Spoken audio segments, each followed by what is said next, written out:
नमस्कार मित्रांनो, मन धागा धागा जोडते नवा या 2 ऑगस्टच्या भागामध्ये आपण पाहणार आहोत की अण्णा हे सार्थकला फोन लावतात आणि तुमच्या काकू इथे जवळ चक्कर येऊन पडल्या होत्या, पण आता त्या आमच्या घरी सुखरूप आहेत असे सांगतात. घाबरण्यासारखे काहीच नाही. त्यानंतर इकडे मालती ही साडी घेते आणि रुंदाला म्हणते की अशी आहे, तुम्हाला आवडेल का? तर रुंदा म्हणते की काही हरकत नाही, चालेल. तर लगेच तेवढ्यात ते अण्णा येतात आणि अण्णा सांगतात की मी सार्थक सरांना कॉल करून हे सर्व सांगितले. तर लगेच रुंदा म्हणते की आओ, त्याला कशाला सांगितले? मालती म्हणते की तुम्ही आता कपडे बदलून घ्या, आम्ही जरा बाहेर थांबतो. तर सर्वजण बाहेर जातात. तर रुंदा ही जोराने ती साडी फेकून देते आणि आता ती ओढणी कुठे मिळेल? या रूममध्ये जर नाही मिळाली तर अवघडच आहे. तर मला दुसऱ्या रूममध्ये ती ओढणी नक्की मिळवावी लागेल. त्यानंतर इकडे रेश्मा ही अरविंदच्या रूममध्ये आलेली असते आणि काका, तुम्ही गोदावरी तीरावर काय झाले होते? तुम्ही पाण्यात पडले होते आणि मी तुम्हाला वाचवले, हे तुम्हाला आठवते का? तर अरविंद रागाने नाही बोलतो. तर रेश्माचा आणखीन तीळ मात्र जळफळाट होतो. तेव्हा रेश्मा ही मनाशी म्हणते की आता ह्या सार्थकसाठी अजून काय काय करावे लागणार कुणास ठाऊक. म्हणून ती पुन्हा अरविंदकडे येते आणि अरविंदला सांगते की मी सार्थकची मैत्रीण आहे, फॅशन डिझायनर. तर लगेच अरविंद म्हणतो की फॅशन डिझायनर? रेश्मा विचारते की आठवले का काका? तर लगेच अरविंद म्हणतो की काही नाही. आणि तू कोण आहेस? तर लगेच रेश्मा म्हणते की अहो, मी रेश्मा आणि सार्थकची मैत्रीण. अरविंद म्हणतो की कोण सार्थक आणि कोण रेश्मा? तू इथून पहिली बाहेर हो. तर लगेच रेश्मा आणखीनच तडफडते आणि त्या मुलीने ह्या काकांना का वाचवले असेल ते काही माहिती नाही, पण तेव्हाच यांना त्या नदीमध्ये ढकलून द्यायला पाहिजे होते. आणि तेवढ्याच सुधा येते आणि सुधा म्हणते काय ग रेश्मा, कुणाला ढकलून देण्याचे विचार करते तू नदीमध्ये? तर लगेच रेश्माचा मात्र खूप घाबरते आणि लगेच म्हणते की काकू, मी असा विचार करते की काकांना मी आठवण्याचा प्रयत्न करते की नदी तीरावर काय घडले होते. सुद्धा विचारते की मी आठवले का काकांना? आणि त्यांच्या प्रश्नाला उत्तर देताना कंटाळली नाही का? तर रेश्मा हो बोलून जाते. तर लगेच पुन्हा म्हणते की नाही हो, आम्ही तर खूप अशी मज्जा केली आणि खूप छान असे गप्पा मारल्या, हो की नाही काका? तर अरविंद हे बाहेर निघून जातात. तर रेश्मा विचारते की काका कुठे चालले? तर लगेच अरविंद म्हणतो की माझ्या रूममध्ये. तर लगेच रेश्मा म्हणते की आओ, ही तर तुमचीच रूम आहे. तर लगेच सुद्धा म्हणते की अगं, त्यांच्या लक्षात राहत नाही, त्यामुळे ते परत येतील आणि त्यांच्या लक्षात यावे यामुळेच तुला मी इथं बोलून घेतल्याचे सांगते आणि परत परत येथे नक्की येत जा. तर रेश्मा म्हणते की हो, मी सार्थकसाठी काही करायला तयार आहे. तर सुद्धा विचारते काय ग, सार्थक म्हणजे काय? तर लगेच रेश्मा म्हणते की काकू, माझ्या घरामध्ये मोठी माणसे नाहीत, त्यामुळे मी स्पष्टच सांगते की मला सार्थक खरंच खूप आवडतो आणि माझं त्याच्यावर खूप प्रेम आहे. तर सुधाला मात्र खूप टेन्शन येते. त्यानंतर इकडे रुंदाही ती ओढणी शोधत असते आणि कपाटातील प्रत्येक ओढण्या ती शोधत असते. तर लगेच इकडे लीना, मारती आणि जी काही आनंदी असते ते रुंदाला इतका वेळ साडीसाठी नेसायला लागतो म्हणून टेन्शनमध्ये येतात. तर लीना म्हणते की इतका वेळ लागतो का साडी नेसायला? इतक्या वेळात 10-15 साड्या नेसून झाल्या असतात. तर मालती म्हणते की अगं, मोठी माणसे आहेत त्यामुळे त्यांना वेळ लागत असेल. तर लीना म्हणते की मोठ्या माणसांना साडी नेसायला इतका वेळ लागतो आणि दुसऱ्यांना बोलायला तर खूपच कमी. मालती विचारते म्हणजे काय लीना? तर लीना म्हणते की त्या दिवशी कशा अण्णाला त्या टाकून बोलल्या. तर आनंदी विचारते की कधी? तर मालती म्हणते की लीना, तो विषय आत्ता राहून दे.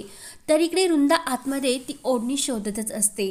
तर तेथे टेबलवर रुंदाला आनंदीची बॅग दिसते आणि ती बॅग ती उचकते. तर त्यामध्ये तिला ती ओढणी आणि तो गोंडा सापडतो.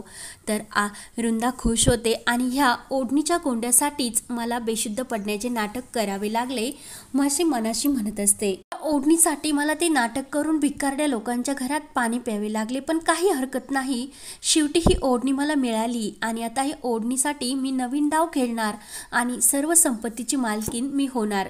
सार्थक हा आनंदीच्या घरी येतो आणि लगेच मालती आणि अण्णा सांगतात की काकू साडी बदलत आहे.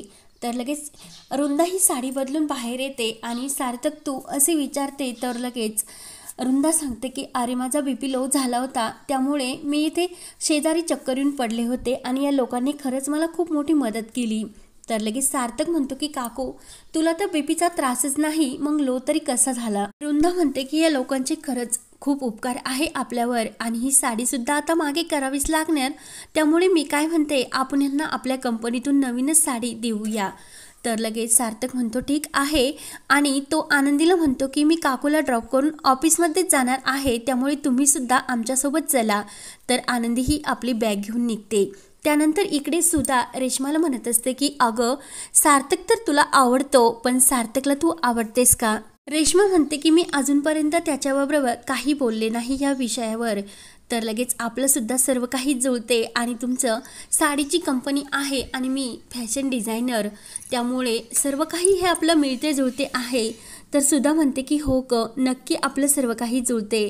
तर रेश्मा म्हणते की अहो मी जर तुमची सून बनून या घरात आले तर मला खूप आवडेल आणि बाबांची सेवासुद्धा मी करेल. रेश्मा म्हणते की पण सार्थकला काहीच कळत नाही. तर सुद्धा म्हणते की तू नको टेन्शन घेऊ, आता काय करायचे ते मी करते आणि सार्थकला कसे मनवायचे ते मी मनवते. आणि सुद्धा ही रेश्मासाठी चहा बनवण्यासाठी निघून जाते. त्यानंतर इकडे आनंदी, सार्थक आणि वृंदा ह्या ड्रायव्हरजवळ येतात आणि ड्रायव्हरला सांगतात की विकास या आपल्याला काकूला घरी सोडायचे आणि नंतर ऑफिसला जायचे.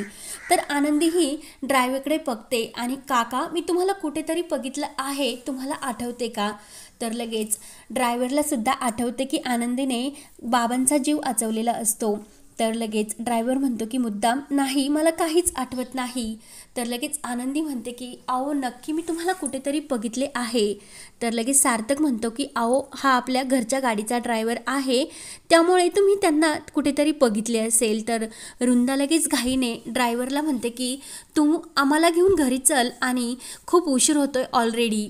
तर सार्थक म्हणतो ठीक आहे आणि वृंदा ही ड्रायव्हरला घेऊन गाडीतून निघून जाते. आणि सार्थक म्हणतो की आनंदी मॅडम तुम्हाला माझ्याबरोबर रिक्षाने ऑफिसला यायला जमेल का? तर आनंदी खुशून सार्थकबरोबर निघते. त्यानंतर इकडे ड्रायव्हर गाडीमध्ये वृंदाला ड्रायव्हर म्हणतो की गाडी बंगल्यावर घेऊ का? तर वृंदा म्हणते की हो. आणि वृंदा मनात विचार करते की हा तोच ड्रायव्हर आहे की याला त्या गोंडेवालीबद्दल सर्व काही माहिती आहे, मग मी याला सुद्धा आणखीन चोप द्यायला पाहिजे का? तर लगेच मनात म्हणते की नाही नको, केदारने तर यांना सर्व काही अगोदरच ऑलरेडी समजावले आहे, त्यामुळे आणखीन मी यांच्या डोळ्यावर नको यायला, कारण त्यामध्ये माझासुद्धा हात आहे. ह्या ड्रायव्हरला जर समजले तर नक्की अवघड होईल. तेव्हा वृंदा मुद्दाम ड्रायव्हरला म्हणते की गाडी थांबव आणि मला जरा मंदिरात जाऊन यायचे आणि तू जा घरी, मी मागून येते आणि जरा माचीस असली तर दे. तर लगेच ड्रायव्हर म्हणतो की माचीस नाही पण लायटर आहे. तर लगेच वृंदा म्हणते की सिगरेट पितो की काय आणि सार्थकला सांगते आणि तुला नोकरीवरून काढण्यासाठी लावते. तर ड्रायव्हर घाबरतो आणि नाही नको म्हणून तो लायटर वृंदाच्या हातामध्ये देतो. तर वृंदा खाली उतरते आणि लायटरच्या साह्याने ती ओढणी पूर्णपणे जाळून टाकते. आणि आता सर्व काही पुरावा मिटला. आता इथून पुढे त्या जी काही एंटरप्राइज आहे राज्याध्यक्षाची त्याची सर्व कंपनीची मालकीन मी होणार.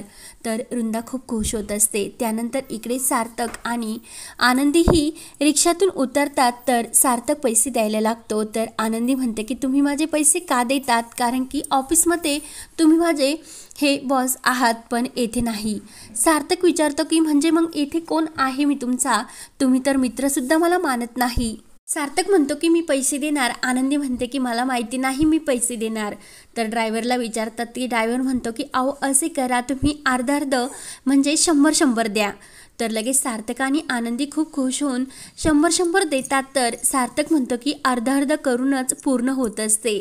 तर आनंदी ही सार्थकडे बघतच असते आणि एकमेकांबरोबर खुश होऊन ते आपल्या ऑफिसमध्ये सुद्धा येतात. तर केदार हे सर्व बघतो आणि अर्ध करून सर्व शेअर करण्याचे काम चालले. पेढा अर्धा आणि रिक्षासुद्धा आता शेअर्स, म्हणजे आता रेश्माला सांगावेच लागेल की अर्ध करून ही आनंदी सार्थकच्या खूपच जवळ येत आहे. त्यानंतर इकडे सुद्धा ही आकांक्षाला म्हणत असते की अगं रेश्मा खरंच खूप चांगली आहे आणि तिचं आपल्या सार्थकवर खूप प्रेम आहे. तेवढेच वृंदा येते आणि वृंदा म्हणते की सार्थकला न विचारता आपण त्याच्या मनातलं समजून त्या दोघांच्या लग्नाचा बार उडून द्यायला पाहिजे. तर आकांक्षा म्हणते नाही, अगोदर आई तू दादाला विचार आणि त्याच्या मनाविरुद्ध काही करू नकोस. वृंदा म्हणते की अगं रेश्मा खरंच खूप चांगली मुलगी आहे आणि आपल्या सार्थक आणि तिचे जे काही हे सारखेच आहे, त्यामुळे मला खरंच वृंदा ही रेश्मा खरंच मनातच भरली. तर लगेच आकांक्षाला मात्र राग येत असतो आणि सुधा विचारते, अगं तू साडी कुठे बदललीस? तर वृंदा सांगते की अगं मला चक्कर आली आणि त्या आनंदीने माझी ऐनवेळेस खरंच खूप मदत केली, तिच्या घरी घेऊन गेली आणि तेथेच मी ही साडी बदलली. तर लगेच सुधा म्हणते की आनंदीसुद्धा खरंच खूप चांगली मुलगी आहे ना? तर लगेच वृंदा म्हणते की रेश्मा इतकी चांगली नाही. तर लगेच वृंदाही खुश होऊन आतमध्ये जाते आणि आकांक्षा सुद्धा हे टेन्शनमध्ये आलेले असतात. त्यानंतर इकडे सार्थक आनंदीचे आभार मानत असतो की काकूंला तुम्ही ऐनवेळेस खूप मदत केली. आनंदी म्हणत असते की माझे कर्तव्य होते आणि मी कुणालाही मदत करतच असते आणि तुम्ही नाही का सर मला किती मदत केली होती म्हणून मी हे पारितोषिक मिळू शकले. सार्थक म्हणतो की अहो कोणीही तुमच्या ठिकाणी दुसरी मुलगी जरी असती तरी मी हेच केले असते. म्हणून सार्थक आणि आनंदी एकत्र आपल्या कामाचे जे काही हिशोब आणि फाईल असतात ते चेक करत असतात. तर सार्थक इम्प्रेस होऊन आनंदीकडे बघतच असतो. तर आता देवकृपेने सार्थक आणि आनंदी एकमेकांच्या अगदी जवळ आलेले असतात. तर हे पाहण्यासाठी आपल्या चॅनलला नक्की सबस्क्राईब करत राहा. धन्यवाद.